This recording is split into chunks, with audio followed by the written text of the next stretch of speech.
আসসালামু আলাইকুম ওয়া রাহমাতুল্লাহি ওয়া বারাকাতুহু। আশা করি সবাই ভালো আছেন। আলহামদুলিল্লাহ আমিও ভালো আছি। আমি ফজলুল হক জীবন ভাই আছি আপনাদের সাথে। আজকে আমরা স্কুল এবং কলেজের অর্থাৎ রসায়নের আমাদের এনটিআরসিএ সিলেবাসের এনভায়রনমেন্টাল যে কেমিস্ট্রি চ্যাপ্টারটা আছে এই সেগমেন্টে বেশ কয়েকটা আমরা চ্যাপ্টার দেখতে পাবো। সেই চ্যাপ্টারগুলো নিয়ে আজকে আমরা ইনশাআল্লাহ ইন ডিটেইলস আলোচনা করব। যারা যারা এই মুহূর্তে আছেন আমাদের সাথে আমরা একটু রেসপন্স করব কে কোথায় থেকে আমরা যুক্ত হয়েছি এবং প্রপারলি আমরা লাইভটা শুনতে পাচ্ছি কিনা কাইন্ডলি একটু কমেন্টের মাধ্যমে আমরা জানাবো।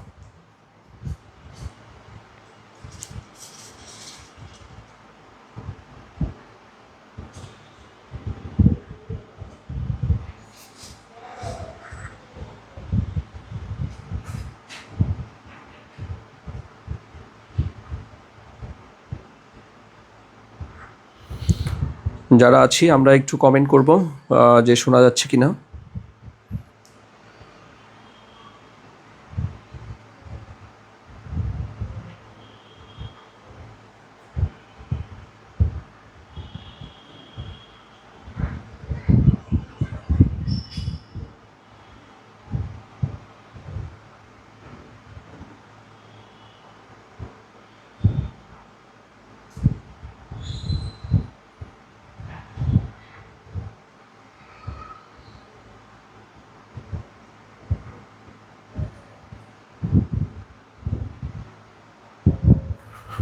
ওকে, দেখি কতজন যুক্ত আছেন।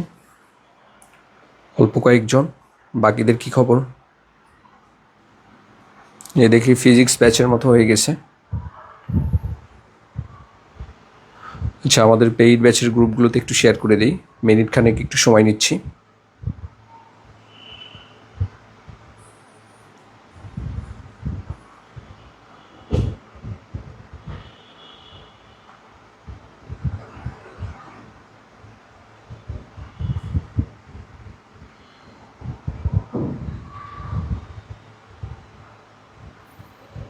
ওকে, অনেকেই যুক্ত হয়েছেন ইতিমধ্যে।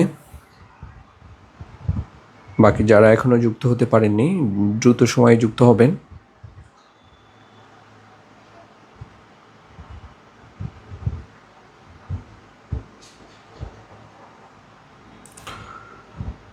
ওকে, ডান। আমরা বিভিন্ন আমাদের যে গ্রুপগুলো আছে পেইড ব্যাচের গ্রুপগুলোতে শেয়ার করে দিয়েছি, অনেকেই হয়তো দেখতে পাবেন।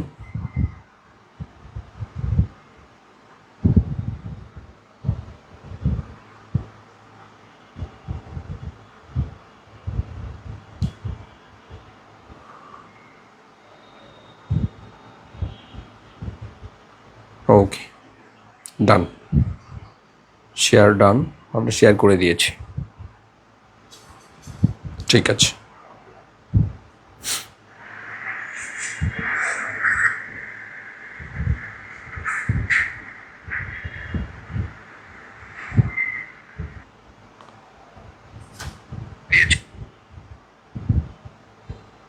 আর যারা যারা আছেন এই মুহূর্তে আমাদের লাইভটি যারা যারা দেখছেন আমরা একটু লাইভটি শেয়ার করে দিই প্লিজ। ভাইয়া আপু যারা আছি লাইভটি আমরা একটু শেয়ার করে দিই। আর এই যে দুদিন থেকে একটু অসুস্থ, আপনাদের সাথে পেইড ব্যাচে যারা আছেন আমি একটু ক্লাস নিতে পারছি না, ঠান্ডা লেগেছে।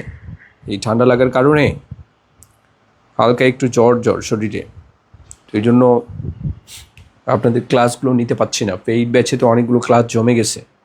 ইনশাল্লাহ আগামীকাল থেকে আপনাদের পেইড ব্যাচের যে ক্লাসগুলো আছে। আর একটা বিষয়, সেটা আমার শারীরিক কন্ডিশন খুব একটা ভালো না, রাতে প্রপারলি ঘুম হয় না, দীর্ঘ সময় এই স্ক্রিনে থাকা হয় তো। আর রাতের বেলা যখন আমি ক্লাসটা নেই, এই যে সন্ধ্যার পরে ক্লাস নিলে এতগুলো লাইট রুমের ভিতরে জ্বলে তো এই লাইটগুলো জ্বালানোর কারণে মানে দীর্ঘ সময় মানে ঘুম আসতে মানে ভীষণ প্রবলেম হয়। এই জন্য আপনাদের যে লাইভ ক্লাসগুলো আমি আগামীকাল মানে আজকে রাতের মধ্যেই আপনাদের রুটিন করে দিব ইনশাল্লাহ। মানে আমরা এই মানে সকাল 11টার দিকে আমাদের ক্লাসগুলো আমরা নিব। আপনাদের ম্যাক্সিমামেই তো আপনারা লাইভ ক্লাস করেন না, অর্থাৎ রেকর্ড ক্লাস করেন। তো সেজন্য আমার এই শারীরিক কন্ডিশনের কারণে আমি মানে মানসিকভাবে খুব ভেঙে পড়েছি, কারণ আমি শারীরিকভাবে খুবই অসুস্থ। রাতের মধ্যে কোনো ঘুমের অনুভূতিই আসে না। এই যে ক্লাস নেই আর বইয়ের কাজ করা হয়, স্ক্রিনে থাকা হয়, তো বিভিন্ন মানে লং টার্ম বিশেষ করে সন্ধ্যার পরে এই স্ক্রিনে থাকলে আমার একটু প্রবলেম হয়ে যাচ্ছে। তো এই জন্য আমাদের যে পেইড ব্যাচের যে ক্লাসগুলো ইনশাল্লাহ আমি দিনের মধ্যে অর্থাৎ সুনির্দিষ্ট সময়ে সকালের মধ্যে অর্থাৎ আমরা রুটিন করে দিব।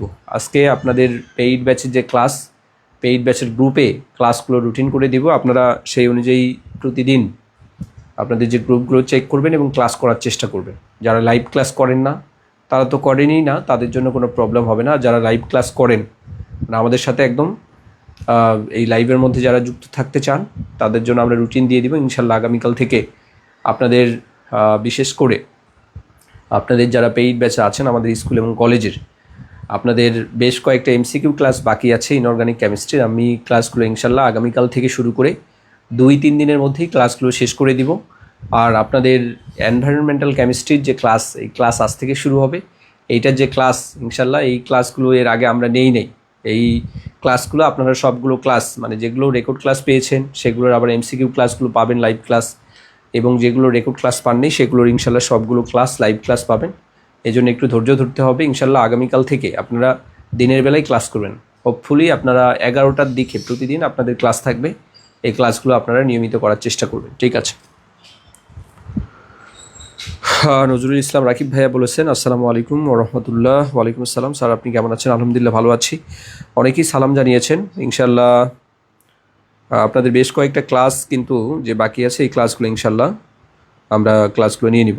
বাঁশরী আপু বলেছেন 12টার পর ক্লাসগুলো দিলে ভালো হয়। ইনশাল্লাহ দেওয়ার চেষ্টা করব, মানে সকাল শিফটে ইনশাল্লাহ ক্লাসগুলো নিব। রাতের মধ্যে ক্লাস নিলে আমার বিভিন্ন শারীরিক প্রবলেম হয়, তো এই কারণে মানে আমার এই অসুস্থতার কারণে আমি ক্লাসগুলো ইনশাল্লাহ দিনের বেলায় নিয়ে নিব। সকালবেলা ঘুম থেকে উঠে মোটামুটি 11টার পরে তো সবার কাজ মোটামুটি যারা আছেন, যারা বিশেষ করে আপুরা যারা আছেন, যারা হাউস ওয়াইফ যারা থাকেন, বাসায় থাকেন যারা, তাদের তো মানে সকালবেলা রান্নাবান্না করতে হয়। সেক্ষেত্রে রান্নাবান্না শেষ হতে ইনশাল্লাহ 11টার মধ্যেই আপনাদের শেষ হবে সকালের কাজ। আর যারা ভাইয়া আছেন, যারা জবে আছেন তারা তো রাতের বেলা ছাড়া ক্লাস করতে পারবেন না। আর যারা দিনের বেলায় আছেন, ফ্রি থাকেন, তারা আমাদের সাথে যুক্ত থাকার চেষ্টা করবেন, ঠিক আছে? আমরা আজকে আমাদের যে এনভায়রনমেন্টাল কেমিস্ট্রি যে আছে, আমরা পরিবেশ রসায়ন, এখান থেকে শুনেন সিলেবাসে অনেক বিষয় আছে, কিন্তু আসলে সিলেবাসের সবগুলো বিষয় পড়ার প্রয়োজন নাই। আমরা সিলেবাস নিয়ে অ্যানালাইসিস করি। আমরা সবসময়ের জন্য একটা বিষয় মনে রাখার চেষ্টা করবেন, আমাদের তো এখানে অনেকগুলো সেগমেন্ট আছে। সবগুলো সেগমেন্টে আপনি যদি সমানভাবে গুরুত্ব দিতে চান তখন কিন্তু পরীক্ষায় পাশ করতে পারবেন না। কারণ এখন যে মানে সমস্যাগুলো দাঁড়াচ্ছে, কারণ আমাদের এই যে 68টা সিট কলেজে, 68টা, এটা হলো প্রভাষকে। এই প্রভাষকে আমাদের 68টা সিট মাত্র। তাহলে এই 68টা সিটের বিপরীতে দেখবেন যে এখানে কয়েক হাজার আপনাদের আবেদন করেছে, কয়েক হাজার। মানে প্রিপারেশন থাকুক বা না থাকুক, এখানে কিন্তু আমাদের আবেদন করবে কয়েক হাজার। এই কয়েক হাজার থেকে কমপক্ষে এখানে রিয়াল ক্যান্ডিডেট থাকবে তো 1K তো থাকবে, 1000 তো থাকবে। তো আপনি যদি চিন্তা করেন 1000এও যদি আপনি রিয়াল ক্যান্ডিডেট চিন্তা করেন, কয়েক হাজার তো আবেদন করবে, তাদের কথা বাতেই দিলাম। তো সেখান থেকে আমরা যদি 1000 স্টুডেন্টের কথাও চিন্তা করি, তাহলে এখানে মাত্র সিট হলো 68টা এই প্রভাষকে। তো সেক্ষেত্রে আপনি এখানে 1000 স্টুডেন্টের বিপরীতে 68টা সিটের জন্য আপনাকে কী পরিমাণে মরিয়া হয়ে পড়তে হবে আপনি তো বুঝতে পারতেছেন। এখন সিলেবাস হলো অনেক বড় সিলেবাস। সেক্ষেত্রে এই সিলেবাসের সম্পূর্ণ অধ্যায়গুলো যদি আপনি পড়তে যান বা সম্পূর্ণ টপিকগুলো যদি পড়তে যান, তখন কিন্তু আপনার কোনো টপিকেই ভালোভাবে পড়া হবে না। এই জন্য আমাদের যে কনসার্ন সেটা হলো আমাদের যে সুনির্দিষ্ট যে টপিকগুলো আছে, যে জায়গা থেকে পরীক্ষায় প্রশ্ন হয়, ইতিপূর্বে পরীক্ষায় প্রশ্নগুলো হয়েছিল এবং ইনশাল্লাহ ইন ফিউচার আমাদের 19তম নিবন্ধন পরীক্ষায় প্রশ্নগুলো হওয়ার প্রবাবিলিটি অনেক বেশি আছে। আমরা সেই মার্কিংকৃত, সেই ফাইন্ড আউটকৃত আমাদের যে টপিকগুলো আছে সেগুলো আমরা খুঁজে আমরা আপনাদের সামনে সেগুলো ডিসক্লোজ করব, এবং সেই জায়গা থেকে ভালোভাবে প্রিপারেশন যদি নেন, হোপফুলি সেখান থেকে ভালো একটা মার্ক আপনি কমন পাবেন এবং পরীক্ষা কিন্তু সঠিক উত্তর করতে পারবেন। কারণ এমসিকিউ বইয়ের কাজ করতে গিয়ে, বিশেষ করে আপনারা যারা আমাদের রসায়নের এমসিকিউ বইটার অপেক্ষায় আছেন, বিলিভ মি, আমার এমসিকিউ বইয়ের কাজ শেষ। এমসিকিউ বইয়ের কাজ ভিন্ন ভিন্ন ফেজে, মানে আমাদের সময় কম থাকলে একটা বইয়ের ডিজাইন কেমন হবে, সময় বেশি থাকলে একটা বইয়ের ডিজাইন কেমন হবে, এবং সময় যদি সংক্ষিপ্ত হয়ে যায়, মাঝারি হয়ে যায়, সময় যদি অনেক বেশি আমরা পাই, সেক্ষেত্রে বইয়ের ডিজাইন কিন্তু আমরা চেঞ্জ করি। তো এখন যেহেতু মোটামুটি সময় বেশি পাচ্ছি, ফার্স্ট ফেজে সময় কম থাকার কারণে আমরা যে প্যাটার্নটা সাজিয়েছিলাম সেটার কাজ শেষ, সেকেন্ড প্যাটার্নের কাজও শেষ, এখন থার্ড স্টাইলের আমরা প্যাটার্নের কাজ করতেছি। তো এই ফেজে এসে আমার যেটা মনে হলো, যে প্রশ্নগুলো নিয়ে আমি অ্যানালাইসিস করেছি এবং যে প্রশ্নগুলো আপনাদের পরীক্ষার জন্য খুব বেশি গুরুত্বপূর্ণ, দেখেন আমি আপনার ইন্টারমিডিয়েটে সব প্রশ্ন উঠাই দিলাম, তো আপনাদের এই জায়গা থেকে হয়তো আপনার 50 থেকে 60 মার্ক কমন পড়বে, কিন্তু এই প্রশ্নগুলো সমাধান করতে গিয়ে আপনাদের কিন্তু জীবন একদম তেনা হয়ে যাবে। কারণটা কি, আপনার এত প্রশ্ন এবং কিছু আনপ্যারালাল কোশ্চেন থাকবে, যেগুলো প্রশ্নের আপনার এই একাডেমিক পরীক্ষার প্রশ্ন আর আমাদের যে এনটিআরসিএ জব এক্সামের প্রশ্নের সাথে কিন্তু সংশ্লিষ্ট হবে না। তো সেক্ষেত্রে আপনাদের কিন্তু এই যে এনার্জি লস হবে, টাইম ওয়েস্ট হবে, তো সেক্ষেত্রে আপনারা কিন্তু বেনিফিটেড হবেন না। এই জন্য আমরা বেসে গুরুত্বপূর্ণ প্রশ্নগুলো কিন্তু আমরা বাছাই করতেছি এবং এই প্রশ্নগুলোর টপিক ভিত্তিক সমাধানও দিয়েছি। আপনি দেখেন 50টা প্রশ্ন পড়েন, কিন্তু যে সে যেন কোয়ালিটিফুল 50টা প্রশ্ন হয়, এবং এই 50টা প্রশ্নের এক্সপ্লেনেশন পড়তে গিয়ে পুরো চ্যাপ্টারের সমস্ত টপিকগুলো আপনার কাভার হয়ে যাবে, এরকম করে প্রশ্নগুলোকে আমরা সাজিয়েছি। হাজার প্রশ্ন দিয়ে মানে বই তৈরি করে সেটাকে শেষ করতে তো হবে। আর বইতে যে কোনো একটা টপিক থাকলে বা বইতে যে কোনো একটা প্রশ্ন থাকলে সেই প্রশ্নটা মানে না পড়তে পারলে কিন্তু মন মানে কেমন জানি করে যে প্রশ্নটা পড়া হলো না। যে বইয়ের ভিতরে প্রশ্ন দেওয়া মানে আপনার চাপ বেশি হওয়া।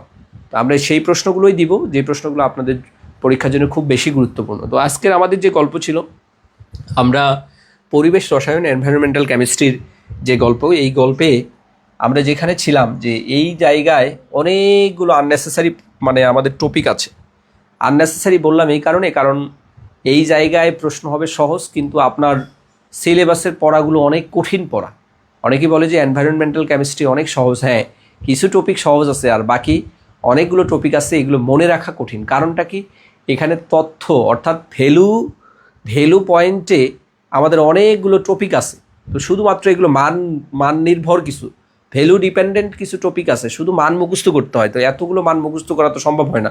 লজিকেরই প্রশ্ন সমাধান করতে গেলে ব্রেইনের প্রেশার কম হয়, কারণ ব্রেইন কিছু তথ্য মনে রাখলেও লজিক দিয়ে বাকি অন্যান্য তথ্যর যে সঙ্গতি প্যারালালি কিছু আপনি স্টেপ বাই স্টেপ প্রশ্নগুলো সমাধান করতে পারবেন। কিন্তু আপনাকে থিওরিটিক্যাল কনসেপ্টের পারপাসে যদি আপনাকে ভ্যালু ডিপেন্ডেন্ট কোশ্চেন করা হয়, ভ্যালু মনে না রাখলে আপনি প্রশ্নের উত্তর করতে পারবেন না। এই জন্য ভ্যালু জানাটা গুরুত্বপূর্ণ। তো এই জন্য ভ্যালু জানাটা আমাদের এনভায়রনমেন্টাল কেমিস্ট্রিতে অনেক বেশি গুরুত্বপূর্ণ। এখন কোন ভ্যালুগুলো জানলে কিভাবে সঠিকভাবে অ্যাপ্লাই করা যাবে, এই প্রশ্নগুলো কিন্তু আমাদের জন্য খুব বেশি গুরুত্বপূর্ণ। কারণ অনার্সের বইগুলো স্টাডি করতে গিয়ে আমি যে বিষয়গুলো দেখলাম, এখানে এক এক বইতে এক এক রকম মান। এখন কোন বইটা নিব, আবার ইন্টারমিডিয়েটের যে বইগুলো আছে এই বইতে ডিফারেন্ট টাইপের বইতে ডিফারেন্ট টাইপের ভ্যালু দেয়া আছে। যেমন পিএইচের যে ভ্যালুগুলো আছে, যেমন পিএইচের যে ভ্যালু, এইখানে দেখবেন যে ভিন্ন ভিন্ন রাইটারের বইতে ভিন্ন ভিন্ন এখানে ভ্যালু দেয়া আছে। এখন আবার অনার্সের যে বইগুলো আছে সেই অনার্সের বইগুলোতে আবার ভিন্ন ভিন্ন ভ্যালু দেয়া আছে, পিএইচের যে ভ্যালু। এখন এই বইয়ের কাজ করতে গিয়ে আমি এক মহা বিপদে পড়ে গেছি, কারণ রিটেনের বইতে যে কোনো একটা ভ্যালু দিলেই ওই মানটা কারেক্ট করা যায়, মানে যে কোনো একটা ভ্যালু। তো সেক্ষেত্রে এমসিকিউ এর ক্ষেত্রে তো আমরা এমসিকিউ যখন আমরা উত্তর করব তখন তো আর 4টা প্রশ্নের মানে 4টা অপশনই তো থাকবে না। ধরেন সঠিক 4টা অপশন, 4টার মধ্যে যে কোনো একটা থাকবে। এখন আপনি কোনটা পড়বেন, পড়ার সময় তো আপনার কনফিউশন লাগবে। তো এই জন্য আপনার অথেন্টিক সোর্স থেকে আপনাদের এমসিকিউ প্রশ্নগুলো পড়াটা খুব জরুরি। মানে অনেকেই আছেন বাজারের যে বিভিন্ন গাইড বই তৈরি আছে, মানে এগুলো থেকে কিন্তু সাবধান থাকবেন। কারণটা হলো কি, আপনার এমন একটা প্রশ্ন আসছে সহজ, কিন্তু আপনি এমসিকিউ বই থেকে পড়ে গেছেন সেভাবে, কিন্তু পরীক্ষার হলে গিয়ে সেইভাবেই উত্তর করে আসছেন। তো দেখা গেল আবার সেটা আবার ভুল উত্তর ছিল। এই জন্য এমসিকিউ প্রশ্ন পড়াটা খুব বিপজ্জনক। আপনি ডিটেলস পড়লে ওই তথ্যগুলোর অথেন্টিসিটি আপনার থাকবে, আপনি ক্লারিফিকেশন করতে পারবেন যে না এটা ভুল, আপনি দেখা মাত্রই বলতে পারবেন। আর আপনি কিছুই জানেন না, শুধু এমসিকিউ প্রশ্ন পড়ে গেছেন, তখন এমসিকিউ ভুল হলেও আপনার কাছে সঠিক মনে হবে। এই জন্য বাজারের যে বইগুলো আছে, বিশেষ করে ইন্টারমিডিয়েটের যে বইগুলো, জয়কলির যে বইগুলো আছে এগুলোতে কিন্তু অনেক প্রশ্নের ভুল উত্তর দেওয়া থাকে। জয়কলির বইগুলোতে বিশেষ করে অনেক ভুল উত্তর দেওয়া থাকে। আমাদের কাছে তো সব মানে পাবলিকেশনের বইগুলো, আমরা যখন কাজ করি বইয়ের সব পাবলিকেশনের বইগুলোই আমাদের কাছে থাকে। আমরা দেখি কোন বই কোন প্যাটার্নে লিখেছে, কারণ যে কোনো একটা বইয়ের আইডিয়া নিতে হয়। বই লিখতে গেলে আইডিয়া জেনারেট করতে হয়। একেবারে আসমান থেকে তো আর বই এনে আপনাদেরকে দিতে পারবো না। এক্সিস্টিং বইগুলো আছে, সেখান থেকে আমরা তথ্য কালেক্ট করি। আমাদের বোর্ডের বইগুলো আছে, এডমিশনের বইগুলো আছে, আমরা তথ্য কালেক্ট করে আমাদের বইতে নিজস্ব স্টাইলে আমাদের মতো করে আমরা একটা রূপ দেওয়ার চেষ্টা করি। তো সেই জায়গা থেকে আপনাদের জন্য কনসার্ন, মানে আপনি শুধু পড়লেই হবে না। দেখেন, পড়া কিন্তু সবাই পড়ে, কিন্তু সাকসেসফুল কিন্তু হতে পারে না। এক বই দেখেন, আমাদের যে বইগুলো আছে বাজারে তো বইয়ের অভাব নাই, একই বই পড়তেছে কিন্তু কেউ সাকসেস হচ্ছে, আবার কেউ কিন্তু এখানে ফেইলিওর হচ্ছে। তো এই জন্য আপনাদের যে উচিতটা হবে কি, মানে এই তথ্যের গভীরতা জেনে স্টাডি করা। এই জন্য আমাদের যে বইগুলো আছে, বিশেষ করে আমাদের কেমিস্ট্রি লেকচারের সলিউশন যে বইটা আছে, এই বইটা আপনাদের জন্য পড়াটা খুব জরুরি, কারণ এখানে অনেক বেশি বিস্তারিত তথ্যগুলো দেয়া আছে। আপনি একবার করে রিডিং পড়লেও এখান থেকে আপনার অনেক মানে যেগুলো কনফিউশন থাকে, সেই কনফিউশনাল কোশ্চেনগুলো আপনার কিন্তু এখান থেকে কিন্তু ক্লিয়ার হয়ে যাবে। আমরা যে বিষয়টা নিয়ে আলোচনা করতেছিলাম, আমাদের যে পরিবেশ রসায়ন, এইখানে মুখস্থ নির্ভর তথ্য অনেক বেশি। এই মুখস্থ নির্ভর তথ্যগুলো আমাদের মনে রাখতে হবে। এখন কেউ যদি বলে ভাইয়া মুখস্থ করতে মন চায় না, আপনি এটা মন না চাইলেও আপনাকে পড়তে হবে, বুঝছেন? মন না চাইলেও পড়াটা পড়তে হবে। আপনার কাজ পড়া, মন চাইলেও পড়তে হবে, না চাইলেও পড়তে হবে। কষ্ট করে মুখস্থ নির্ভর কিছু তথ্যগুলো দেয়া আছে, এগুলো আমরা পড়ব। আমরা এখানে 4টা চ্যাপ্টার নিয়ে কাজ করব। 4টা চ্যাপ্টার আছে, 4টা চ্যাপ্টারের মধ্যে 2টা চ্যাপ্টার থেকে প্রশ্ন হয়, আর 2টা চ্যাপ্টার থেকে প্রশ্ন হয় না। এটা হবেও না, আপনি শুধু একবার করে রিডিং পড়বেন। আমি এগুলোতে প্রেশার দেই না।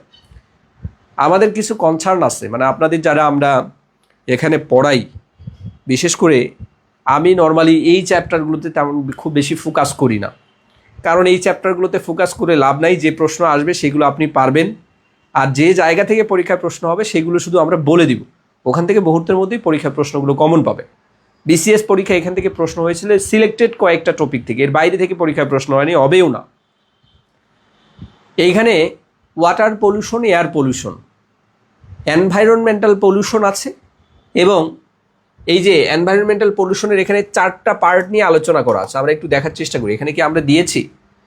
আচ্ছা, এখানে অধ্যায়গুলো নাই, তারপরেও আমরা একটু চেষ্টা করব। Section D, environmental chemistry. এই এনভায়রনমেন্টাল কেমিস্ট্রিতে প্রথমে এখানে আমাদের ওয়াটার পলিউশন আছে, ওয়াটার পলিউশন।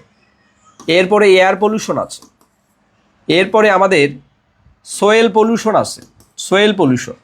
আর একটা হলো heavy metal pollution, heavy metal pollution.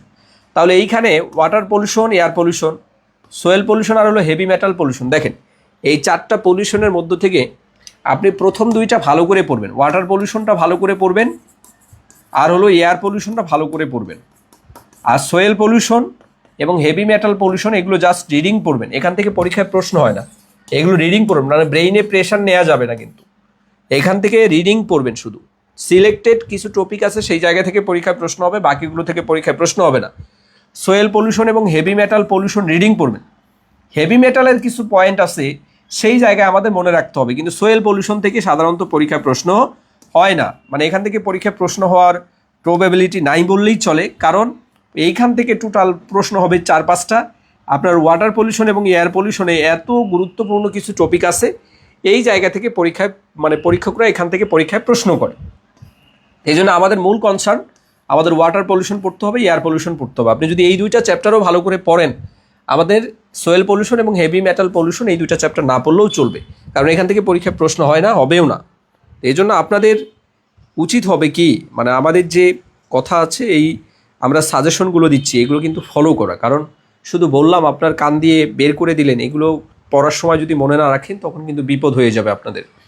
এই জন্য আমাদের প্রথম যে চ্যাপ্টার আমাদের ওয়াটার পলিউশন, এই ওয়াটার পলিউশন থেকে পরীক্ষায় তো প্রশ্ন হবেই। এই জন্য এই চ্যাপ্টারটাকে আমরা এত বেশি গুরুত্ব দিব। মনে রাখবেন যে আপনার এইখানে চ্যাপ্টার হলো 2টা, 4টা ভুলে যান। চ্যাপ্টার 2টা, একটা ওয়াটার পলিউশন আর একটা এয়ার পলিউশন, আর বাকি 2টা চ্যাপ্টারে আপনার ফোকাস করার প্রয়োজন নেই। এই জন্য ব্রেইনটাকে ফাঁকা করে নেন আগে।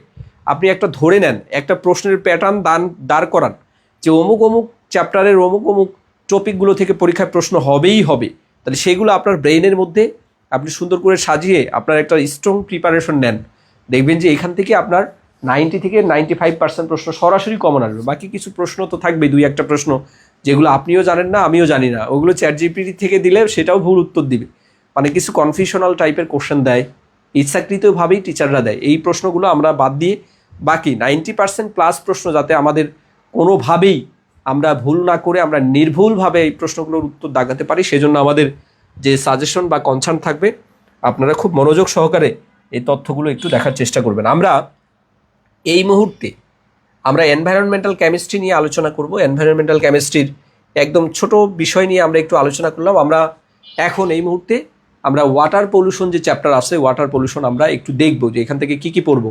আর এই ওয়াটার পলিউশনের উপর ইনশাল্লাহ আগামীকাল ক্লাস দিয়ে দিব। আগামীকাল ওয়াটার পলিউশনের উপর ক্লাস হবে, যে কোনো একটা বেসে ক্লাস দেয়। আমি একদিন পরপর ক্লাস দিচ্ছি, মানে শনি সোম বুধ এবং রবি মঙ্গল বৃহস্পতি। তো যেহেতু এটা আমাদের স্কুলের ব্যাচেও আছে, কলেজের ব্যাচেও আছে, তো আমি স্কুলের ব্যাচে যদি একদিন ক্লাস নেই, কলেজের ব্যাচে অন্য দিন ক্লাস নিব, তাহলে আপনাদের কি হবে, দুটো ব্যাচের সমন্বয় করে প্রত্যেকটা ক্লাস কিন্তু আমি মেনটেন করতে পারবো। আর যেহেতু এখন নিয়মিত পরীক্ষাগুলো হচ্ছে, সুতরাং প্রত্যেকটা ব্যাচে ক্লাসগুলো আমাকে নিতে হবে এবং সিকোয়েন্স মেনটেন করে শেষ করে দিতে হবে। যেমন আমাদের ইনঅর্গানিক কেমিস্ট্রি কয়েকটা ক্লাস বাকি আছে, 3-4টা ক্লাসের মতো বাকি আছে, এগুলো শেষ করে দিতে হবে। সময় নেওয়া যাবে না, কারণ পড়াশোনা গ্যাপ রাখা যাবে না। এই ক্লাসগুলো আপনাদের পরীক্ষাগুলো থাকুক, পেন্ডিং থাকুক, যারা যারা এখনও শেষ করতে পারেন নাই শেষ করেন। একেবারে যে আমাদের 2 দিনের মধ্যে রেজাল্ট দিয়ে দিতে হবে বিষয়টা এমন না। আপনারা যারা পড়া শেষ করেন নাই 1 সপ্তাহ সময় নেন, নিয়ে পড়াগুলো শেষ করেন, তবুও শেষ করেন। 2 দিনের জায়গায় 3 দিন লাগুক, 3 দিনের জায়গায় 4 দিন লাগুক, কিন্তু এই অধ্যায়গুলো আপনাদের শেষ করা প্রয়োজন, আপনারা শেষ করবেন। আমরা পানি দূষণ নিয়ে এখানে অনেকগুলো আলোচনা করা আছে। আসলে এটা আমাদের প্যাসেজ আকারে এই তথ্যগুলো আমাদের বেশি পড়তে হয়, তো আমরা প্যাসেজ আকারে না পড়ে এই প্রশ্নগুলো থেকে একদম সিলেক্টিভ কিছু প্রশ্ন যেগুলো আছে আমরা সেই জায়গা থেকে পরীক্ষা প্রশ্ন আমরা এই দাগিয়ে দিচ্ছি, সেগুলো ভালো করে পড়বেন। দেখেন, আমাদের যে পানি দূষণ, যেটাকে বলি আমরা ওয়াটার পলিউশন, ছোটোবেলা থেকে আমরা বিজ্ঞানের প্রশ্নে এই প্রশ্নগুলো আমরা পড়ে আসছি। বিজ্ঞান আমাদের ক্লাস 4-5 থেকে পড়েছিলাম যে এই আমাদের যে পরিবেশের উপাদান কয়টি, মাটি, পানি এবং বায়ু। আমরা কিন্তু এই 3টা প্রধান উপাদান পড়েছিলাম। তো এই 3টা প্রধান উপাদান আবার দূষণও পড়েছি, ছোটোবেলায় পড়েছি, একদম ছোট থেকে ক্লাস 3 থেকে শুরু করে এখন এই ক্লাস 3 থেকে এখন এইগুলো কিন্তু পড়ানো হয়।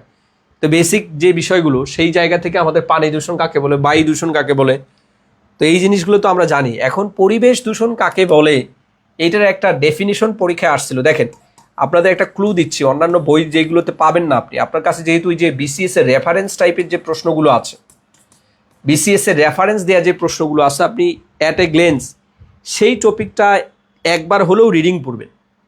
কারণ এই প্রশ্নগুলো আপনাদের এই টপিকটা, যেমন এই যে পরিবেশ দূষণ, এই টপিকটা কেন গুরুত্বপূর্ণ, কারণ এখান থেকে প্রিভিয়াস ইয়ারে 35তম বিসিএস 29তম বিসিএস পরীক্ষায় প্রশ্ন হয়েছিল।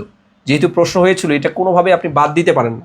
আবার দেখেন 27তম বিসিএস 2006 সালেও এখান থেকে প্রশ্ন হয়েছিল, এগুলো বাদ দেওয়া যাবে না। এই জন্য আপনি পরিবেশ দূষণটা কি, আমাদের যে 3টা প্রধান উপাদান মাটি, পানি, বায়ু, ছোটোবেলায় যেটা শিখেছিলাম, সেইগুলোর যে আমাদের দূষিত হয়, কীভাবে দূষিত হয় এটার সুনির্দিষ্ট আকারে কিছু ডেফিনিশন দেওয়া আছে, আপনি এগুলো রিডিং পড়বেন।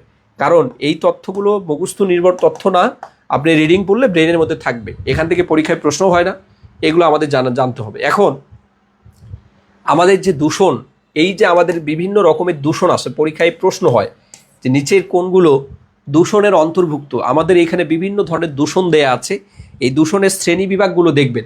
যেমন আমাদের নয়েজ পলিউশন হতে পারে, থার্মাল পলিউশন হতে পারে, এই যে মানে বিভিন্ন ধরনের যে পলিউশন আছে, যেমন হলো এনার্জি রিলেটেড কিছু পলিউশন আছে এবং কেমিক্যাল কিছু পলিউশন আছে। অর্থাৎ এই জায়গা থেকে আমাদের পরীক্ষা প্রশ্ন হতে পারে কিভাবে, যে নিচের কোনটি এনার্জি রিলেটেড পলিউশনের অন্তর্ভুক্ত আর নিচের কোনটি রাসায়নিক বা এখানে কেমিক্যাল পলিউশনের অন্তর্ভুক্ত। তাহলে কেমিক্যাল পলিউশন কোনটা আর এখানে এনার্জি রিলেটেড পলিউশন কোনটা, এই প্রশ্নগুলো আপনাকে তো জানতে হবে। আপনি যদি না জানেন, যেমন এখানে এগ্রিকালচার পলিউশন, তাহলে এগ্রিকালচার পলিউশন এটা কিন্তু আমাদের রাসায়নিক দূষণ, অর্থাৎ কেমিক্যাল যে আমরা বিভিন্ন ধরনের আমরা পেস্টিসাইড ব্যবহার করি, ইনসেকটিসাইড ব্যবহার করি, তো এই যে এর কারণে হার্বিসাইড, ফাঞ্জিসাইড, বিভিন্ন ধরনের যে আমরা কীটনাশক ব্যবহার করে থাকি, তো সেই তার কারণে কিন্তু আমাদের এই আমাদের যে দূষণ ঘটতেছে, পরিবেশের দূষণ ঘটতেছে, এটা কিন্তু আমাদের এগ্রিকালচার দূষণ। তো এই যে আমাদের যে দূষণগুলো হচ্ছে, এটা কোনটা কোন প্রকারের দূষণ, এখান থেকে কিন্তু একটা চমৎকার প্রশ্ন করা যেতে পারে। তো এই জন্য আপনাদের অনেকেই বলে যে ভাইয়া আমরা তো রিটেনের বই পড়বো, কিভাবে পড়বো? এই যে এইভাবে যে আইডিয়া জেনারেট করে করে আপনাকে পড়তে হবে, কারণ আপনি তো জানেন না আসলে কোন এমসিকিউটা পরীক্ষায় দিবে, কিন্তু আপনি জানেন টপিকগুলো কোনটা গুরুত্বপূর্ণ। এই জন্য গুরুত্বপূর্ণ টপিক থেকে আইডিয়া জেনারেট করে পড়তে হবে। আপনার কাছে আইডিয়া না থাকলে আমাদের কাছ থেকে আইডিয়া ধার নেন, সেগুলো শিখেন আমাদের কাছ থেকে। আপনি শিখতেও চান না, আবার পরীক্ষায় ফার্স্ট হতে চান, তাহলে হবে? নিজে নিজে পণ্ডিতি করে পরীক্ষায় ফেল করবেন আর নিজের কপালের দোষ দিবেন, এমন হলে তো হবে না। এমসিকিউ বই পড়তে চান, এমসিকিউ বই পড়ে কি পাশ করা যায়? এটা সম্ভব বলেন? এমসিকিউ বই পড়ে তো পাশ করা যায় না, কারণ আপনার ডিপার্টমেন্টে যে ফার্স্ট আছে আপনার কাছে, মানে তার ব্রেইনের মধ্যে অটোমেটিক্যালি অনার্স থেকে মাস্টার্স পর্যন্ত সমস্ত তথ্যগুলো ব্রেইনের মধ্যে আছে। যে ডিপার্টমেন্টে ফার্স্ট হয় তার সারা জীবনের স্বপ্নই থাকে সে কিভাবে ডিপার্টমেন্টের টিচার হবে, সারা জীবনের স্বপ্নই থাকে, বা কেমিস্ট্রি রিলেটেড বা ফিজিক্স রিলেটেড ডিপার্টমেন্টাল সাবজেক্টগুলোতে কাজ করবে। তো সে তো ভালো করবেই। এখন তার সাথে প্রতিযোগিতায় আপনি এখানে প্রতিযোগিতা করতেছেন আর আপনি এখানে এমসিকিউ বই পড়তেছেন, তাহলে তো হবে না, ফেল করবে। ফেল করেন, আপনাদের যা খুশি তাই করেন, আমাদের কথা তো শুনেন না। তাহলে এখান থেকে আমাদের যে বিভিন্ন ধরনের পলিউশন আছে, পলিউশনগুলো শিখবো। এখানে মাইক্রোবায়াল যে পলিউশনগুলো আছে, এই মাইক্রোবায়াল পলিউশন কি, এগুলো আমরা শিখবো। এই যে এখন আমাদের মূল যে গল্পে চলে আসি, যেমন হলো পানি দূষণ। পানি দূষণটা কি, এটা ডেফিনিশনটা তো শিখবেনই, কিন্তু পানি দূষণের যে শ্রেণীবিন্যাসটা আছে, অর্থাৎ পানি দূষণকে আমরা বিভিন্ন শ্রেণীতে ভাগ করতে পারি। তো এই যে এই পানি দূষণের যে কারণগুলোও আছে, যেমন হলো মানুষ দ্বারা সৃষ্ট কারণ। পরীক্ষায় প্রশ্ন হবে পানি দূষণের কারণের মধ্যে নিচের কোনটি মনুষ্য সৃষ্ট কারণ, মানে মানুষ যে কারণের অন্তর্ভুক্ত হতে পারে পানি দূষণের, সেই প্রশ্নগুলো পড়তে হবে। কিছু ন্যাচারাল রিজন আছে, ন্যাচারাল রিসোর্স থেকে আমাদের পানি দূষণ হতে পারে, অর্থাৎ প্রাকৃতিকভাবে কিছু পানি দূষণ ঘটতে পারে, সেই তথ্যগুলো আমাদের জানার প্রয়োজন। এরপরে আমাদের প্রত্যেকটা টপিক, অর্থাৎ এখানে মানুষ দ্বারা কিছু পানি দূষিত হয় এবং প্রাকৃতিকভাবে পানি দূষিত হতে পারে। তো এইগুলোর আবার বিস্তারিত ব্যাখ্যা দেওয়া আছে, আপনি ব্যাখ্যাগুলো রিডিং পড়বেন। এর মধ্যে যদি কোনো লাইন পান সেগুলো আপনি একটু সুন্দর করে মার্ক করে এগুলো একটু রাখবেন, এগুলো রিডিং পড়বেন, কারণ এই তথ্যগুলো মুখস্থ করার তথ্য না, এগুলো রিডিং পড়ার তথ্য, যাতে ব্রেনের মধ্যে আপনার থাকে। সমুদ্রে পানি দূষণের কারণগুলো বর্ণনা করেন। দেখেন 2012 সালে আমাদের এইখান থেকে একটা প্রশ্ন হয়েছিল আমাদের কলেজের পরীক্ষায়, মানে অনেক আগে, প্রাচীনকালে আমাদের কলেজের পরীক্ষায় এই প্রভাষক নিবন্ধনে এখান থেকে পরীক্ষায় প্রশ্ন হয়েছিল যে সমুদ্র দূষণ। তাহলে আমরা যে এই যে সমুদ্র বিভিন্ন ধরনের যে সমুদ্রগুলো আছে, তো এই সমুদ্রের যে পানিটা কিভাবে দূষিত হয় সেটার বিভিন্ন ধরনের রিজন দেয়া আছে। আপনাকে এই রিজনগুলো মনে রাখতে হবে। পরীক্ষা আসতে পারে যে সমুদ্রের যে পানি দূষণ হয় বা সমুদ্রের যে পানি এটা দূষিত হয় নিচের কোন কোন কারণে। এখানে দেখেন ওয়েল পলিউশন, তেলের কারণে হতে পারে। ইন্ডাস্ট্রিয়াল ওয়েস্টেজ, এই ইন্ডাস্ট্রিয়াল ওয়েস্টগুলোকে আমরা যখন সমুদ্রের মধ্যে নিক্ষেপ করি সেখান থেকেও কিন্তু আমাদের এই যে শিল্প বজ্রের মাধ্যমে আমাদের এই সমুদ্রের পানি দূষিত হতে পারে।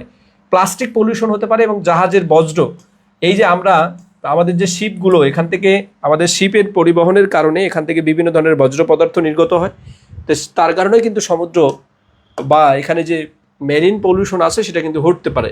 তো এই জন্য আমাদের এইগুলোর আবার প্রত্যেকটার প্রশ্ন, তেল দূষণ, তারপরে আমাদের যে প্লাস্টিক দূষণের, এগুলোর ব্যাখ্যা দেওয়া আছে বইগুলোতে। দেখেন অনেক সুন্দর করে আমরা একদম ইম্পর্টেন্ট টপিকগুলো নিয়ে আসছি, এগুলো আপনি একটু রিডিং পড়বেন, রিডিং পড়ার কাজ। পরিবেশের উপর সামুদ্রিক দূষণের ক্ষতিকর প্রভাব, সমুদ্রের যে দূষণ, অর্থাৎ এই যে আমাদের মেরিন পলিউশন হলে আমাদের যে এই নেচারে কী কী ধরনের প্রবলেম হতে পারে সেগুলো আমাদের জানতে হবে। আচ্ছা, এগুলো তো আমরা রিডিং পড়বো, এখান থেকে পরীক্ষা প্রশ্ন হওয়ার সম্ভাবনা খুবই কম, কিন্তু এখন যে এই জিনিসগুলো পড়বো এখান থেকে 100% পরীক্ষায় প্রশ্ন হবে। 100% লিখে রাখবেন, এখন যে টপিকটা পড়বো এগুলো 100% পরীক্ষায় প্রশ্ন হবে। ওকে, অনেকেই আছেন, যুক্ত আছেন, এগুলো পরীক্ষার জন্য খুব গুরুত্বপূর্ণ। ভালো করে পড়াশোনা করবেন, সবাই আছেন। আমাদের সার্কুলার কিন্তু খুব শীঘ্রই হবে। আজকে কিন্তু আমাদের সংসদে, জাতীয় সংসদে কিন্তু 19তম নিবন্ধনের আপডেট নিয়ে কিন্তু আলোচনা হয়েছে। হ্যাঁ, আমাদের যে শূন্যপদ, এই আমাদের শূন্যপদ কত আছে, 77,000 শূন্যপদের বিপরীতে আমাদের যে নবম শিক্ষক নিয়োগ পরীক্ষা অনুষ্ঠিত হওয়ার ব্যাপারে আজকে মহান জাতীয় সংসদে কিন্তু আলোচনা হয়েছে। তো এই জন্য আমাদের খুব দ্রুত সময়ের মধ্যে হয়তো সার্কুলার চলে আসবে, কারণ আমাদের নতুন চেয়ারম্যান নিয়োগ দিয়েই সার্কুলারটা আসবে। আজকে আলোচনা হয়েছে, তার মানে তারা ইন্টারনাল আলোচনার মধ্য দিয়ে বিষয়টাকে যত দ্রুত সম্ভব আমাদের 19তম নিবন্ধনের সার্কুলার প্রকাশের চেষ্টায় আছে। এই জন্য আপনারা যারা আছেন, সার্কুলার প্রকাশ হয়ে গেলে তখন কিন্তু বিপদ হয়ে যাবে। এই জন্য বিপদ হওয়ার আগেই আমাদের একটু ভালো করে পড়াশোনা করতে হবে। আমরা যারা আছি, আমাদের এখন এই যে টপিকটা পড়বে এটাকে বলা হয় টিডিএস। টিডিএস হলো টোটাল ডিজলভ সলিড।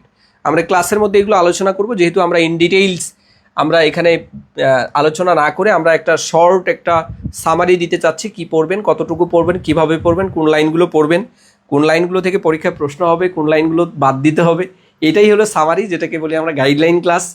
গাইডলাইন ক্লাসে আমরা সামারি করে দিচ্ছি ইনশাল্লাহ আগামীকাল খুব বিস্তারিত মানে তথ্য সহকারে আমরা ক্লাসের মধ্যে সবগুলো জিনিস বুঝিয়ে দিব। এজন্য যারা আছেন আমাদের ক্লাসগুলো ভালো করে দেখার চেষ্টা করবেন। তো এই তথ্যগুলো আপনাদের জানার প্রয়োজন। এগুলো ভালো করে যদি জানেন তখন কিন্তু আপনি আপনার এই পরীক্ষায় কিন্তু এগুলো পারবেন।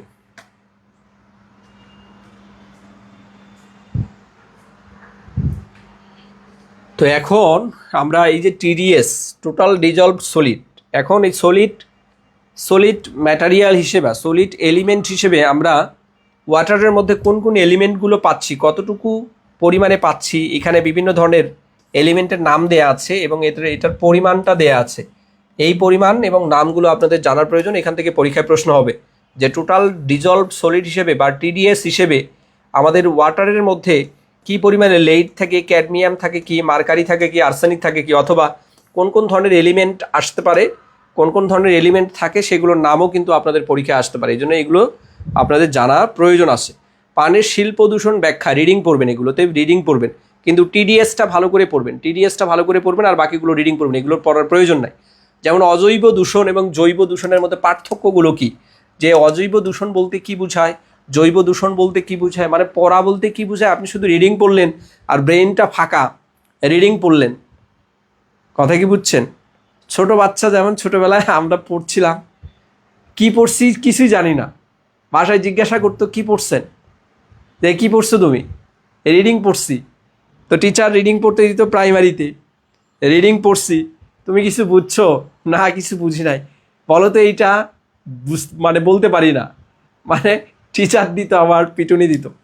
তো বিষয় হলো ছোটোবেলার মতো শুধু রিডিং পড়লেই হবে না, কি পড়তেছেন সেটা জানবেন, ব্রেনের মধ্যে মনে রাখার চেষ্টা করবেন যে আপনি এই বিষয়গুলো পড়ছেন। তাহলে অজৈব দূষণ যেটা আছে, অজৈব দূষণটা আমরা এখান থেকে পড়বো, এখান থেকে পরীক্ষা প্রশ্ন হতে পারে যে অজৈব দূষণ বলতে কী বোঝায়, বা অজৈব দূষণের ক্ষেত্রে এই যে রিয়েকশনগুলো আছে, কেমিক্যাল রিয়েকশনগুলো একটু দেখব। পানির আর্সেনিক দূষণ, অর্থাৎ আর্সেনিক দ্বারা যে পানি দূষিত হয় এটার মেকানিজমটা জানতে হবে ভাইও, এইটার মেকানিজমটা কিন্তু জানতে হবে যে পানির আর্সেনিক দূষণ বা আর্সেনিকের মাধ্যমে পানি দূষিত হয় নিচের কোন বিক্রিয়ার মাধ্যমে। এই বিক্রিয়া যেগুলো আছে এগুলো ক্লাসে আলোচনা করব। আপনারা যারা এক্সাম ব্যাচে আছেন তারা এক্সামের জন্য এই দিকে একটু ভালো করে পড়বেন। এই যে যেমন দেয়া আছে যে এই যে হু কর্তৃক, এইগুলো কিন্তু পরীক্ষায় আসে, যে প্রায়শই পরীক্ষা প্রশ্ন আসে যে হু কর্তৃক আমাদের আর্সেনিকের নিরাপদ মাত্রাটা কত। এইটা কিন্তু পরীক্ষা আসে যে হু কর্তৃক নির্দেশনা অনুযায়ী আমাদের আর্সেনিকের নিরাপদ মাত্রা কত, এটার ডাইমেনশন কত। আর মানবদেহের ক্ষেত্রে আর্সেনিকের সর্বোচ্চ সহনীয় মাত্রা কত, মানবদেহে আমাদের হিউম্যান বডি কতটুকু অ্যাবজর্ব করতে পারে এবং টলারেট করতে পারে কতটুকু, এইটা দেখবে। এবং নলকূপের পানিতে, বাংলাদেশের নলকূপের পানিতে আর্সেনিকের পরিমাণ কতটুকু পাওয়া গেছে। তো এই যে তথ্যগুলো দেয়া আছে, এই তথ্যগুলো যেখানে এই ধরনের তথ্য পাবেন সেগুলো মনে রাখবেন, কারণ এখান থেকে পরীক্ষায় প্রশ্ন হয়। আপনারা এমসিকিউ না পড়ে এই তথ্যগুলো যদি আপনি রিটেন ফরম্যাটে এই তথ্যগুলো দাগিয়ে দাগিয়ে পড়েন, তাহলে এখান থেকে আপনার একদম সম্পূর্ণ টপিকগুলো কিন্তু আপনার জানা হয়ে যাবে, ক্লিয়ার হয়ে যাবে। পানি দূষণ কি, এগুলো তো আমরা পড়লাম, পানি দূষণের কারণ আছে। আর এখানে অ্যাক্টিভেটেড কার্বনটা কি, এই অ্যাক্টিভেটেড কার্বনের মাধ্যমে আমরা কিন্তু এই যে ওয়াটার পলিউশন, অর্থাৎ ওয়াটারকে আমরা এখানে কি করতে পারি, পিউরিফাই করতে পারি। তাহলে অ্যাক্টিভেটেড কার্বনটা কি, পরীক্ষায় প্রায় আসে যে অ্যাক্টিভেটেড কার্বন আমাদের কি কাজে ব্যবহার করা হয়। এই অ্যাক্টিভেটেড কার্বনের এই যে আমাদের এখানে ছবি সহকারে তথ্য দেয়া আছে, এগুলো ভালো করে পড়বেন। এখন টপিক 1-এ মোটামুটি কিছু ইম্পর্টেন্ট বিষয় ছিল, কিন্তু টপিক 2-তে আমরা ফাটাফাটি লেভেলের কিছু ইম্পর্টেন্ট টপিক পাবো। এগুলো আমাদের জানা প্রয়োজন এবং এগুলো জানা ফরজ। এইগুলো জানা ফরজ। কেন? কারণ এই জায়গা থেকে পরীক্ষায় প্রশ্ন হবে। টপিক 2 মনে রাখবেন 100%, এখান থেকে পরীক্ষায় প্রশ্ন হবেই হবে। কারণ এই টপিকগুলো আপনাদের এই এনভায়রনমেন্টাল কেমিস্ট্রির যে ওয়াটার পলিউশনের, এগুলো একদম মূল পয়েন্ট, এগুলোকে বলা হয় heart of the water pollution. তো এইগুলো বিষয়ে আমাদের জানার প্রয়োজন, আমরা এগুলো শিখব। বলেন তো টপিক 1 বুঝতে পেরেছেন কিনা? ভাইয়া আপু যারা আছেন বলেন তো টপিক 1 বুঝতে পেরেছেন কিনা? সবাই আমরা একটু দ্রুত কমেন্ট করি যে টপিক 1 বুঝতে পেরেছি কিনা। অনেকেই আছে, অনেকেই নাই, অনেকেই ক্লাস করতে পছন্দ করি, অনেকেই করি না। তাহলে টপিক 1 বুঝতে পেরেছেন কিনা সবাই আমরা একটু কমেন্ট করি। গরম লাগতেছে, সবাই আমরা একটু কমেন্ট করি টপিক 1 বুঝতে পেরেছেন কিনা।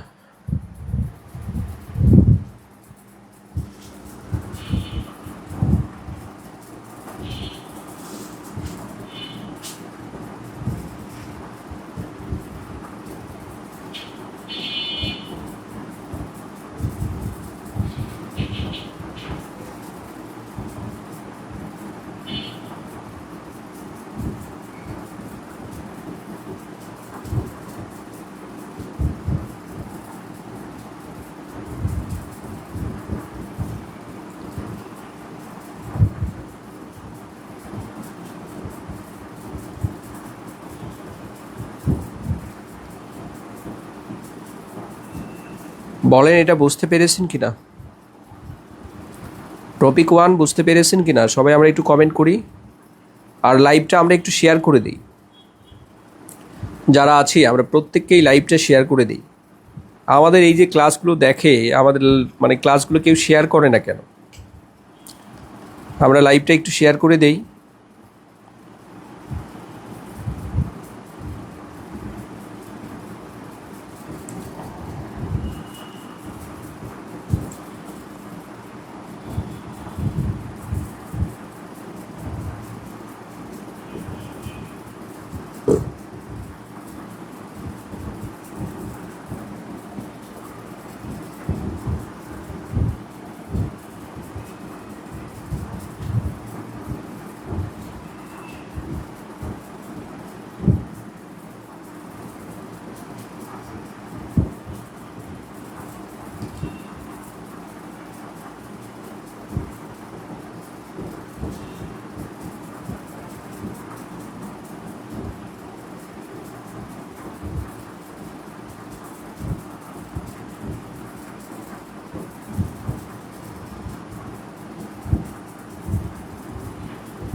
সাইমা খানম আপু বলেছেন অনেক পড়তে হবে বুদ্ধি খাটিয়ে। ইয়েস, পড়তে হবে বুদ্ধি খাটিয়ে। নজরুল ইসলাম রাকিব বলেছেন স্যার রাতের ক্লাসে আমার ঘুম নষ্ট হয়। আমারও তো ঘুম নষ্ট হয় ভাইয়া, রাতের ক্লাসে আমারও তো কষ্ট হয়। ঠিক আছে, রোমানা রাজীব বলেছেন clear topic. Farzana Akter clear. বাকিরা কি ক্লিয়ার না? কমেন্ট করতেও আপনাদের এত কষ্ট হয়?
ওকে, ঠিক আছে। তাহলে আমাদের এখানে সারফেস ওয়াটারের যে বিশুদ্ধতার যে মানদণ্ড, অর্থাৎ আমরা ওয়াটারকে, আমরা যে পানি নিচ্ছি এই পানিটাকে আমরা বিশুদ্ধ বলতে পারবো কি না, এটার জন্য কিছু প্যারামিটার আমাদের সেই পানিতে উপস্থিত আছে নাকি অনুপস্থিত আছে, আর উপস্থিত থাকলে কত মাত্রায় উপস্থিত আছে, এগুলো আমাদের জানতে হবে। আমরা এই যে সারফেস ওয়াটারের বিশুদ্ধতার মানদণ্ড, এখানে বেশ কয়েকটা মানদণ্ড আছে, আমরা সেগুলো নিয়ে আলোচনা করব। কিছু প্যারামিটার আছে, যেমন ডিও, ডিজলভ অক্সিজেন, অর্থাৎ আমাদের পানিতে দ্রবীভূত কিছু অক্সিজেন থাকে, সেটাকে আমরা ডিও বলি। এই ডিও থেকে আপনাদের ডেফিনিশনটা জানতে হবে, ডেফিনিশনটা জানবেন এবং ওই সেখানে পানির পরিমাণ কতটুকু আছে নাকি নাই, পানিতে ডিও এর পরিমাণ কতটুকু আছে নাকি নাই, এই সংক্রান্ত যে টপিকগুলো আছে সেগুলো ভালো করে পড়বেন।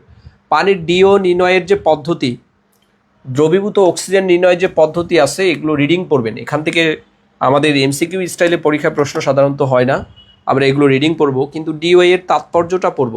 ডিওটা আমাদের যে কেন গুরুত্বপূর্ণ, ডিওটা আমাদের কেন গুরুত্বপূর্ণ, এই ডিও এর তাৎপর্যটা পড়ব।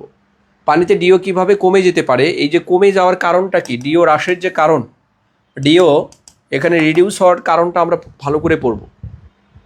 আচ্ছা, অক্সিজেনের দ্রবণীয়তার উপর তাপমাত্রার যে প্রভাব, আমরা এগুলো রিডিং পড়ব। মোস্ট ইম্পর্টেন্ট, আমরা বিওডি আর হলো সিওডি পড়বো। এই বিওডি এবং সিওডি থেকে কোনো কিছু বাদ দিব না, এখান থেকে ভালো করে পড়বো, কারণ এই যে টপিকগুলো আমাদের ইন্টারমিডিয়েটের টপিক, এখানে এসএসসির টপিক যা আছে, এখানে আমাদের বইতে যা আছে বিওডি এবং সিওডি থেকে যা আছে সব পড়বেন, এখান থেকে কোনো কিছু বাদ দেওয়া যাবে না। বিওডির মান, যেমন আমাদের আরেকটা প্রশ্ন করি, বলেন তো, সাউন্ড প্রবলেম স্যার, কেন শোনা যাচ্ছে না এখন? এখন কি শোনা যাচ্ছে? ঠিক আছে তো, এখন বলেন শোনা যাচ্ছে কি না। আপনারা বলেন তো, যে সমুদ্রের পানিতে অথবা পুকুরের পানিতে, আচ্ছা পুকুরের পানিতে বিওডি সমান সিওডি অথবা BOD greater than COD greater than BOD, আরেকটা হলো কোনোটিই নয়, কোনটা সঠিক হবে বলেন তো? যে পুকুরের পানির ক্ষেত্রে, সমুদ্রের পানির ক্ষেত্রে, নলকূপের পানির ক্ষেত্রে, যাই হোক না কেন, আমরা বিওডি সিওডি, তারপরে আমাদের কোনোটিই নয়, কোনটা অপশন সঠিক হবে বলেন তো দেখি? বিওডি সমান সিওডি হবে, বিওডি গ্রেটার দ্যান সিওডি হবে, নাকি সিওডি গ্রেটার দ্যান বিওডি, নাকি কোনোটাই নয়? কোনটা হবে বলেন? কোনটা হবে বলেন? এটার প্রশ্নের উত্তরটা দেন তো দেখি আমাদের, যে বিওডি এবং সিওডির ক্ষেত্রে কোনটা সঠিক হবে? পুকুরের পানির ক্ষেত্রে, সমুদ্রের পানির ক্ষেত্রে, নলকূপের পানির ক্ষেত্রে কোনটা হবে বলেন তো?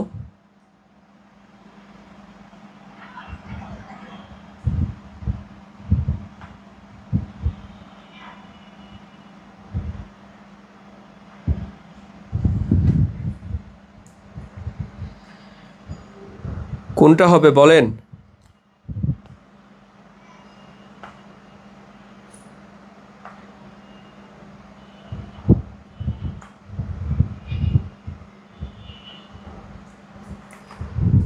আমরা দ্রুত একটু কমেন্ট করি কোনটা সঠিক হবে আমাদের জন্য।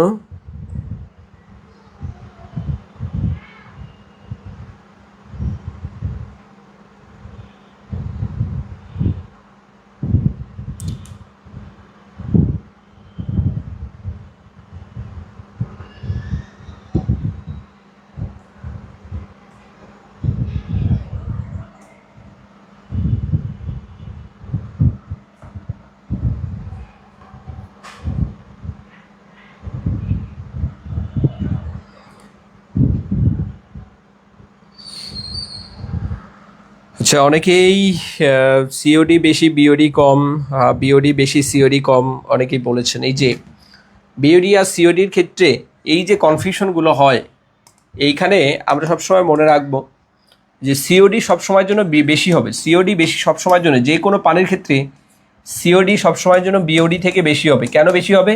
ক্লাসের মধ্যে বিস্তারিত শেখাবো, এগুলো বিসিএস পরীক্ষার প্রশ্ন, এগুলোর থেকে পরীক্ষার প্রশ্ন হয়েছিল। এই যে এইখানে কিন্তু পরীক্ষাটার প্রশ্নটা দেয়া আছে যে একই পানির ক্ষেত্রে সিওডি এর মান অপেক্ষা বিওডির মান, অর্থাৎ বিওডি অপেক্ষা আমাদের সিওডির ভ্যালুটা বেশি হবে। কেন বেশি হবে এটা কিন্তু এক্সপ্লেনেশন দেওয়া আছে, এখান থেকে পড়ে নেবেন আর ক্লাসে আমরা আলোচনা করব। বিওডি বা সিওডি যে মাপার যে সিস্টেম, এটা তো আমরা মনে রাখতে পারবো না, এগুলো বাদ দিব। রিটেনের যে টপিকগুলো আছে, অর্থাৎ এখানে পরিমাপ যে পদ্ধতি, আমরা এটা বাদ দিব। আমরা এখান থেকে আরেকটা বিষয় পড়বো, সেটা হলো বিওডি এবং সিওডির মধ্যে যে পার্থক্য আছে, এই পার্থক্যটা আমাদের জন্য খুব জরুরি। এখান থেকে প্রায়শই পরীক্ষায় প্রশ্ন হবে, কারণ আমাদের এইটা খুব বেশি ইম্পর্টেন্ট। বিওডি এবং সিওডির যে পার্থক্যটা, এটা ভালো করে পড়বো। এখানে আমাদের ডিও, বিওডি, সিওডি এই তিনটা প্যারামিটার যাওয়ার পাশাপাশি আমাদের পানির ক্ষরতা এইটা পড়বো, যে পানির ক্ষরতার কারণটা কি, কিসের কারণে আমরা পানিটাকে ক্ষর পানি বলছি, এবং পানির ক্ষরতার ক্ষেত্রে স্থায়ী ক্ষরতা, অস্থায়ী ক্ষরতা কি, ডেফিনিশন পড়ব। এবং এখানে কোন লবণের কারণে, কোন আয়নের উপস্থিতির কারণে বা কোন সল্ট এখানে দ্রবীভূত থাকার কারণে আমরা পানিটাকে ক্ষর পানি বলতেছি, সেটাকে স্থায়ী ক্ষর পানি বলতেছি বা অস্থায়ী ক্ষর পানি বলতেছি, এগুলো আমরা বলবো। স্থায়ী ক্ষরতাকে কিভাবে রিমুভ করা যায়, আমাদের অস্থায়ী ক্ষরতাকে কিভাবে রিমুভ করা যায়, এখানে খুব সুন্দর করে এক্সপ্লেইন করা আছে। এই তথ্যগুলো আমাদের জানার প্রয়োজন। এখন আমাদের যে আমাদের যে ওয়াটার পলিউশনের ক্ষেত্রে টপিক 1, টপিক 2 আমরা এগুলো মোটামুটি দেখলাম। তবে টপিক 2 এর ক্ষেত্রে আমরা ডিও, বিওডি, সিওডি, তারপরে এখানে আমাদের যে পানির যে ক্ষরতা আর পিএইচ আছে, পিএইচটা আমরা আমাদের যে অ্যাসিড বেস যে চ্যাপ্টার আছে সেখানে কিন্তু পিএইচ নিয়ে আলোচনা করেছি। তো পিএইচটাও আমাদের এই যে ওয়াটার যে পলিউশন আছে, ওয়াটার পলিউশনের আমাদের যে পানির যে বিশুদ্ধতার যে মানদণ্ড, পিএইচের যে ভ্যালুটা, এইটা আমাদের খুব বেশি ইম্পর্টেন্ট। আমাদের খাবার পানির ক্ষেত্রে পিএইচের ভ্যালু কত থাকে, আমাদের ভিন্ন ভিন্ন এলাকায় আমাদের কিন্তু পিএইচের যে ভ্যালু, আমরা এগুলো ভিন্ন ভিন্ন পাচ্ছি। অর্থাৎ আমাদের ক্ষেত্রে যেটা হয় যে আর্সেনিকের মাত্রা, এটা হলো ডিজলভড সলিড, টিডিএস এর ক্ষেত্রে। এরপরে আমরা যেটা বলছিলাম যে এখানে আমাদের যে ক্ষরতা, এই ক্ষরতার ক্ষেত্রেও খুব বেশি ইম্পর্টেন্ট। আর হলো পিএইচ কত, বিশুদ্ধ পানির ক্ষেত্রে পিএইচ সাধারণত 7 হয়, যেটাকে আমরা নিউট্রাল বলি, অ্যাসিডিক না আবার বেসিক না। তো অ্যাসিডিক বা বেসিক যখন হবে, পিএইচের ভ্যালু 7-এর থেকে কম হবে, অ্যাসিডিটি মানে এখানে অ্যাসিডিক হবে, ওয়াটারটা কি হবে, অ্যাসিডিক হবে। আর 7-এর বেশি হলে কি হবে, বেসিক হবে, অর্থাৎ ক্ষারীয় হবে। এই যে ক্ষারীয় পানির ক্ষেত্রে পিএইচের যে ভ্যালু, বা ক্ষারীয় পানি যখন ক্ষারীয় হবে তখন সেটাকে আমরা কিভাবে আমাদের বিশুদ্ধ পানিতে পরিণত করব, এই যে পিএইচ সংক্রান্ত যে তথ্যগুলো আছে, এগুলো আপনাদের অ্যাসিড বেস চ্যাপ্টারে পিএইচ নিয়ে আলোচনা করা আছে, সেখান থেকে একটু দেখে নেবেন। আমাদের যেহেতু এটা সাজেশন ক্লাসে আমরা এই বিষয়গুলো নিয়ে আলোচনা করব না, আমরা আমাদের পেইড ব্যাচের ক্লাসে আলোচনা করব। ওয়েস্ট ওয়াটার ট্রিটমেন্ট, আমরা আমাদের যে ওয়েস্ট ওয়াটার আছে সেটাকে কীভাবে ট্রিটমেন্ট করতে পারি বা বিশোধন করতে পারি, বা এটাকে আমরা কীভাবে পিউরিফাই করতে পারি, এটার জন্য বিভিন্ন ধরনের এখানে মেথড দেওয়া আছে। মেথডগুলো আমাদের রিডিং পড়তে হবে। আমাদের এখানে শিল্পে আমরা বিভিন্ন ইন্ডাস্ট্রিতে যে ওয়াটার ইউজ করব, সেই ওয়াটারের যে ক্যারেক্টারিস্টিক আছে, এই ক্যারেক্টারিস্টিকটা আমাদের জানার প্রয়োজন। এখান থেকে বজ্র পানি দূষণ এগুলো রিডিং পড়বেন, এখান থেকে তেমন পরীক্ষায় প্রশ্ন হবে না। ইন্ডাস্ট্রিয়াল ওয়াটার কাকে বলে, আচ্ছা ইন্ডাস্ট্রিয়াল ওয়াটারের যে বিশোধন প্রসেস, এই ইন্ডাস্ট্রিয়াল ওয়াটারকে আমরা কিভাবে মানে এখান থেকে ট্রিটমেন্ট করতে পারি, ইন্ডাস্ট্রিয়াল ওয়াটারকে কীভাবে ট্রিটমেন্ট করতে পারি, এটা রিডিং পড়বেন, ভালো করে রিডিং পড়বেন। আচ্ছা এখানে কি আছে, শিল্পজাত বজ্রপানি পরিশোধন বা সংশোধনে, যেটা বললাম ইন্ডাস্ট্রিয়াল ওয়েস্ট ওয়াটারকে কীভাবে ট্রিটমেন্ট করা যায়, এটা একটু রিডিং পড়বেন। এটা প্রাইমারি, সেকেন্ডারি, টারশিয়ারি এবং ট্রিকলিং ফিল্টার। এই যে এখানে আমরা ট্রিকলিং ফিল্টার সম্পর্কে পরীক্ষা আসে, ট্রিকলিং ফিল্টার কি পরীক্ষায় প্রায়শই আসে, ট্রিকলিং ফিল্টার, এই ট্রিকলিং ফিল্টার এইটা ভালো করে পড়বে, ট্রিকলিং ফিল্টার। আচ্ছা এখানে আর কি আছে, তেমন কিছু নাই। টারশিয়ারি সংশোধন, দেখেন আমাদের যে টারশিয়ারি ট্রিটমেন্ট, এই টারশিয়ারি ট্রিটমেন্টে মূলত কোন কোন ধরনের ট্রিটমেন্ট করা হয়, এই তথ্যগুলো আমাদের জানার প্রয়োজন। যে পরীক্ষায় আসে যে আমাদের ওয়াটার ট্রিটমেন্টে, টারশিয়ারি ট্রিটমেন্টে আমরা কোন কোন বিষয়গুলো মাথায় রেখে এখানে আমরা পানিকে ট্রিটমেন্ট করব। তো ওয়াটার ট্রিটমেন্টের ক্ষেত্রে আমাদের টারশিয়ারি ট্রিটমেন্টের যে বিষয়গুলো আছে, এগুলো আমরা একটু মাথায় রাখবো। আর এখানে তেমন কিছু নাই। অ্যারোবিক যে ট্রিটমেন্ট, অ্যারোবিক আর হলো কি আমাদের অ্যানারোবিক, এইটা ভালো করে পড়বে। এইটার যে রিডিং, এইটাই রিডিং পড়বেন এবং সেই সাথে এটার পার্থক্যটা ভালো করে পড়বেন। অ্যারোবিক আর হলো অ্যানারোবিক, এইটা ভালো করে পড়বেন। অ্যারোবিক ট্রিটমেন্ট আর হলো অ্যানারোবিক ট্রিটমেন্ট, এটা ভালো করে পড়বেন। আর এখানে তেমন কিছু নাই, রিডিং পড়লেই হবে এখান থেকে। আচ্ছা, ইউট্রিফিকেশনটা পড়তে হবে। এইটা ইউট্রিফিকেশনটা আমাদের অবশ্যই পড়তে হবে। Eutrophication 100% important. ইউট্রিফিকেশনটা 100% ইম্পর্টেন্ট। ইউট্রিফিকেশনটা ভালো করে পড়বে, এইটা 100% ইম্পর্টেন্ট ইউটিফিকেশন। আচ্ছা, এখানে তেমন কিছু নাই। এইখানে এই চিত্রটা দেখবেন। আমরা কিভাবে আমাদের শহরের যে ওয়েস্ট ওয়াটার যে ট্রিটমেন্ট আছে, আমাদের শহরের যে বজ্র পদার্থগুলোকে আমরা কিভাবে এখানে ট্রিটমেন্ট করতে পারি সেটার একটা ডেমনস্ট্রেশন দেওয়া আছে আমাদের গ্রাফের সাহায্যে, সেগুলো একটু দেখলেই হবে। আর এখান থেকে তেমন কিছু নাই, তবে ইউটিফিকেশনটা ভালো করে পড়বেন। ইউটিফিকেশন এইটা আমরা দেখব। তাহলে আজকে আমাদের যে গল্প ছিল আমাদের ওয়াটার পলিউশন, এই ওয়াটার পলিউশন বা পানি দূষণের যে গল্প, এইখান থেকে আমাদের যা যা পড়ার প্রয়োজন আমরা সবগুলো বিষয় নিয়ে আমরা এখানে আলোচনা করলাম। আমাদের নেক্সট ক্লাসে আমরা এয়ার পলিউশন নিয়ে আলোচনা করব। আগামীকাল ওয়াটার পলিউশনের প্রশ্ন দেওয়া হবে, এই প্রশ্নগুলো ভালো করে দেখবেন। আর আপনাদের ইনশাল্লাহ আগামীকাল থেকে আপনাদের ক্লাসগুলো সকালে আমরা ক্লাসগুলো নেব ইনশাল্লাহ। রাতের বেলা ক্লাসগুলো নেওয়া হবে না। রাতে ক্লাস নিলে আমি একটু অসুস্থ হয়ে যাই, রাতে আমার ঘুমের খুব সমস্যা হয়ে যায়, শারীরিকভাবে আমার খুব বেশি এখানে অসুস্থতা অনুভব হয়। এই জন্য ইনশাল্লাহ আপনাদের দিনের বেলায় আমি আপনাদের পেইড ব্যাচের যে ক্লাসগুলো বাকি আছে সেই ক্লাসগুলো ইনশাল্লাহ নিয়ে নেব। আর আগামীকাল ইনশাল্লাহ পেইড ব্যাচের আপনাদের যে ক্লাস আছে আপনাদের এই ওয়াটার পলিউশনের উপর ইনশাল্লাহ পেইড ব্যাচের ক্লাস ইনশাল্লাহ আগামীকাল নিব। এমসিকিউ যা যা আছে, এমসিকিউ যে প্রশ্নগুলো আমাদের পেইড ব্যাচে ইনশাল্লাহ আলোচনা করব। এখন আমরা মূল বই থেকে স্টাডি করলাম। আগামীকাল আপনাকে এই অধ্যায়ের উপর পিডিএফ দেওয়া হবে, এমসিকিউ পিডিএফ দেওয়া হবে এবং এই অধ্যায়ের উপর আপনাদের এমসিকিউ ক্লাসও নেওয়া হবে। চমৎকার ক্লাস হবে ইনশাল্লাহ। আগামীকাল আমরা আমাদের পেইড ব্যাচে দেখা হবে। আর আজকের ক্লাসটা বুঝতে পেরেছেন কি না আমরা একটু কমেন্ট করব লাস্ট মোমেন্টে। আর ক্লাসে যারা আছি আমরা ক্লাসটা একটু শেয়ার করে দিব। ক্লাসটা আমরা একটু সবাই শেয়ার করে দিব। যারা আছি এই মুহূর্তে আমরা ক্লাসটা সবাই শেয়ার করে দিব এবং সবাই বুঝতে পেরেছি কিনা। এই যে টপিক 1, টপিক 2 এবং টপিক 3, তিনটা টপিকের মাধ্যমে আমরা ওয়াটার পলিউশনটাকে একদম পূর্ণাঙ্গভাবে আপনাদের সাথে আমরা ডেমনস্ট্রেটেড করার চেষ্টা করেছি, ব্রেইনের মধ্যে বুঝিয়ে দেওয়ার চেষ্টা করেছি।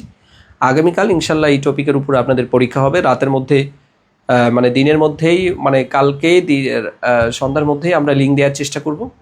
ইনশাল্লাহ লিঙ্ক পেয়ে নিজেদের মতো করে সুন্দর করে পরীক্ষা দেওয়ার চেষ্টা করবেন। সবার জন্য শুভকামনা থাকবে। তার আগে সবাই একটু বলেন এটা ক্লিয়ার কিনা। হ্যাঁ, ফারজানা আক্তার আপু বলেছেন ক্লাসগুলো 10:30 নেবেন please. Okay, thank you so much আপু।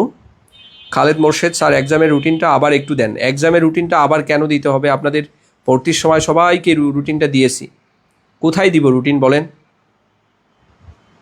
ইনবক্সে মেসেজ করবেন খালেদ মোর্শেদ ভাই, রুটিনটা দিয়ে দিব। ঠিক আছে, সমস্যা নেই, আবার দিয়ে দিব।